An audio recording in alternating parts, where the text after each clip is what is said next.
আসসালামু আলাইকুম রহমতুল্লাহ। সুপ্রিয় দর্শক, আশা করি আপনারা সবাই ভালো আছেন। আজকে আমি এনজিআর বা নন জিআর মামলা সম্পর্কে আলোচনা করব। থানায় যখন কোনো অভিযোগ করা হয় তখন তা দু ধরনের হতে পারে: আমূলযোগ্য অপরাধ সম্পর্কে অভিযোগ এবং আমূল অযোগ্য অপরাধ সম্পর্কে অভিযোগ, যাকে বলা হচ্ছে কগনিজেবল অফেন্স এবং নন কগনিজেবল অফেন্স। অভিযোগটি দেওয়ার পরে থানার ভারপ্রাপ্ত কর্মকর্তা যদি দেখেন অভিযোগটি আমূল অযোগ্য অপরাধ, তাহলে অভিযোগটি তিনি নথিভুক্ত করবেন।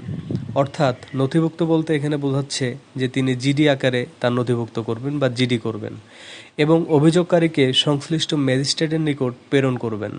জিডির কপিটি দেখার পরে ম্যাজিস্ট্রেটের কাছে যদি মনে হয় অভিযোগটি তদন্ত করা উচিত বা আসামিকে গ্রেপ্তার করা উচিত, তখন তিনি সে ধরনের নির্দেশ দিবেন এবং সেই নির্দেশের পরিপ্রেক্ষিতে কেবল একজন পুলিশ কর্মকর্তা অভিযোগটি তদন্ত করতে পারবেন এবং ম্যাজিস্ট্রেট গ্রেপ্তারের নির্দেশ দিলে গ্রেপ্তারও করতে পারবেন। অর্থাৎ আমূল অযোগ্য অপরাধের ক্ষেত্রে পুলিশ কর্মকর্তা ম্যাজিস্ট্রেটের অনুমতি ছাড়া অভিযোগটি তদন্ত করতে পারেন না এবং আসামিকে গ্রেপ্তারও করতে পারেন না।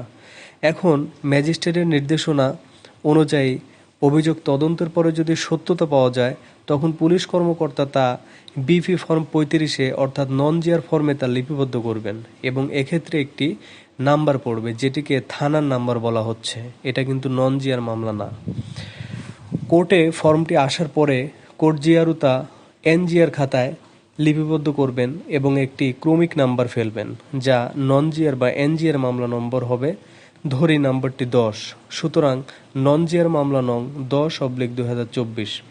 অর্থাৎ সংক্ষেপে বলতে গেলে থানায় অভিযোগকৃত অপরাধটি যদি আমূলযোগ্য হয় তাহলে তা এফআইআর করবেন পুলিশ কর্মকর্তা, আর থানায় অভিযোগকৃত অপরাধটি যদি আমূল অযোগ্য হয় তাহলে সেক্ষেত্রে ম্যাজিস্ট্রেটের নিকট জিডির কপিটা প্রেরণ করবেন পুলিশ কর্মকর্তা এবং যিনি জিডি করেছেন তাকে প্রেরণ করবেন এবং ম্যাজিস্ট্রেট যদি মনে করেন যে বিষয়টি তদন্ত হওয়া উচিত তাহলে সে ধরনের নির্দেশনা তিনি দিবেন এবং সেই নির্দেশনা অনুযায়ী পুলিশ কর্মকর্তা সেটা তদন্ত করে সত্যতা পাওয়া গেলে অতঃপর সেটি এনজিআর ফর্মে লিপিবদ্ধ হয়ে এনজিআর মামলায় পরিণত হবে।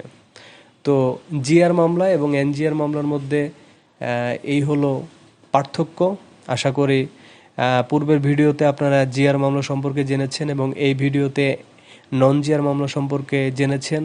আশা করি এই দুইটা বিষয় সম্পর্কে অনেকটাই আপনারা ধারণা পেয়েছেন। ভিডিওটি ভালো লাগলে সবাই লাইক এবং শেয়ার করবেন এবং আইনের বিষয় সম্পর্কে জানার জন্য আমাদের সঙ্গে থাকবেন চ্যানেলটি সাবস্ক্রাইব করে। ধন্যবাদ সবাইকে। আসসালামু আলাইকুম।